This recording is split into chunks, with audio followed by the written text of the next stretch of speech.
Center, Manila. Ito ang TV Patrol! Namumuro uli ang big-time oil price hike sa susunod na linggo. Samantala, hihilingin ng Department of Transportation sa mga bangko na ipagpaliban muna ang paniningil ng interes sa mga utang ng mga operator na pinambili ng mga modern jeepney. Ito ay para mabawasan ang pasanin ng mga driver at operator sa gitna ng patuloy na pagsirit ng presyo ng petrolyo. Nagpapatrol, Izzy Lee.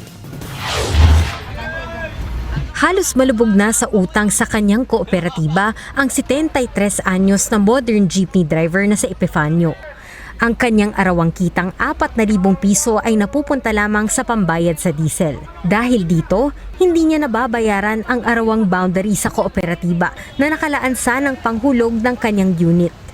Ganun talaga kinakalabasan, utang sa co-op. Kasi pag nag-short, utang ng driver yun eh. Iyak na lang muna pagka hindi makabawi. Bilang tulong sa tumataas na presyo ng produktong petrolyo, hihilingin ng Department of Transportation sa mga bangko na magbigay ng moratorium sa pagbabayad ng interes sa inutang ng mga modern jeepney operator pambili ng kanilang unit. Makakatulong naman po yan. No? So kahit magiging mababawasan ang kanilang iniisip, itong pagtaas ng oil price. It's very fluid kasi, volatile ang ating oil prices ngayon. Ito taas, bababa. Ang problema ni Epifanio at ang iba pang driver na may meligrong lumala pa dahil tataas ulit sa susunod na linggo ang presyo ng produktong petrolyo. Base sa unang 4 na araw na trading sa world market, 6 pesos na ang itinaas kada litro ng diesel. Halos 6 pesos na kada litro ng gasolina at 4 pesos and 30 centavos naman sa kada litro ng kerosene. Iyan ay dahil umano sa nagpapatuloy na kaguluhan sa pagitan ng US at Iran. Magiging mahirap po para sa amin kasi nga po, yung pagtaas po ng sahod parang hindi pa naman po namin nararanasan or nararamdaman. Yung pagtaas medyo hindi na balanse. Dapat kasama din talaga. Saan po? Sa fuel discount.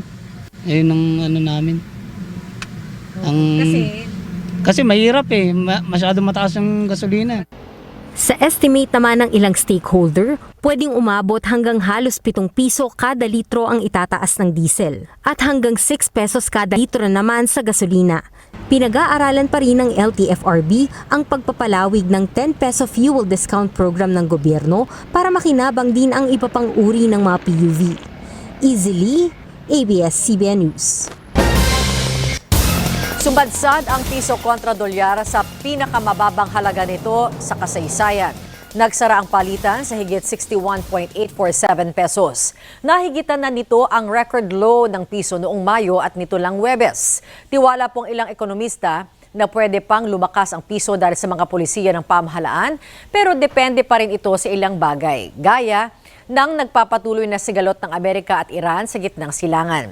Pero babala nila ang paghina ng piso, katambal ng tumataas na presyo ng mga produktong petrolyo sa world market, ay pwedeng makaapekto sa inflation o bilis ng pagtaas ng mga presyo ng bilihin. Muli pong binomba ng water cannon ng China Coast Guard ang mga barko ng Philippine Coast Guard at Bureau of Fisheries and Aquatic Resources vessels na maghahatid ng ayuda sa mga mangingisdang Pilipino sa Bajo de Masinloc o Scarborough Shoal ngayong Biyernes ng umaga. Mag-aalas 6:30 ng umaga ng unang bugahan ng tubig na barko ng China ang BRP Cape San Agustin ng PCG nang nasa 15 nautical miles ang layo nila sa Bajo de Masinloc. Ayon pa sa Coast Guard, nasa 6 na barko ng CCG at ilang Chinese maritime militia vessels ang nakabuntot sa kanila. Makalipas ang 1 oras, ang BRP Datu Paduhinog naman ng BFAR ang pinuntiryan ng water cannon.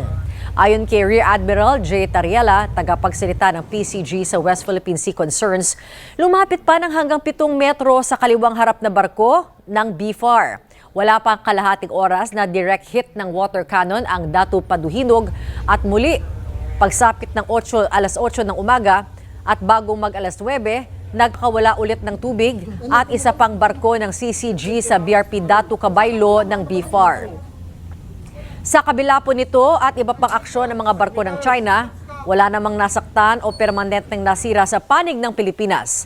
Naisagawa rin ng PCG at BFAR ang misyong maihatid ang petrolyo at pagkain sa mga mangingisdang Pilipino. Mariing kinundinan ng Philippine Coast Guard ang delikado at walang pakundang aksyon ng China Coast Guard. Iginiit din ng PCG na patuloy nitong babantayan at poprotektahan ang dagat na sakop ng Pilipinas.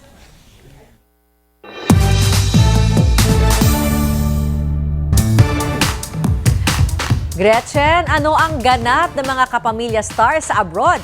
Ate B, dadalo ang Bini sa engranding San Diego Comic-Con bago ang kanilang Signals World Tour sa Honolulu. Ang ilang kapamilya stars naman may kanya-kanyang ganap bago ang mismong ASAP XP Australia. At on the way na rin sa Sydney ang nag-iisang Diyosa na si Ann Curtis. Nagpapatrol, Ana Cerezo. Sumabak na sa iba-ibang activities ang music icons at iba pang kapamilya artists bago pa man ang ASAP XP Australia ngayong Sabado. Nakatsikahan ng ASAP XP artists ang ilang Pinoy media sa TikTok Entertainment Center. Nag-courtesy call din sila sa Philippine Consulate General sa Sydney. Isa sa pinakainabangan ang intimate fan moment. Nireveal na rin na kasama sa ASAP XP Australia si Sarina Hilario. Huwebes ng gabi, bumiyahe na rin pa Sydney ang multimedia prince na si James Reid at huling tumulak pa Australia ngayong Biyernes ang Diyosang si Ann Curtis. I think this is the first time I'm performing in Australia, which is weird because I grew up there. So I'm super excited. It's gonna be a lot of fun. Are you ready? I'm super ready and I can't wait to see everyone. I can't wait to perform with the ASAP Kapamilya families. Mapapanood ang ASAP XP Australia sa July 25 sa TikTok Entertainment Center sa Sydney. United Kingdom naman ang destinasyon ng The Loyalty Game stars na sina Jericho Rosales at Janine Gutierrez. Pangungunahan nila ang Barrio Fiesta London sa July 26 sa Apps Court Farm sa Walton-on-Thames, Surrey. Bago naman umarangkada sa US leg ng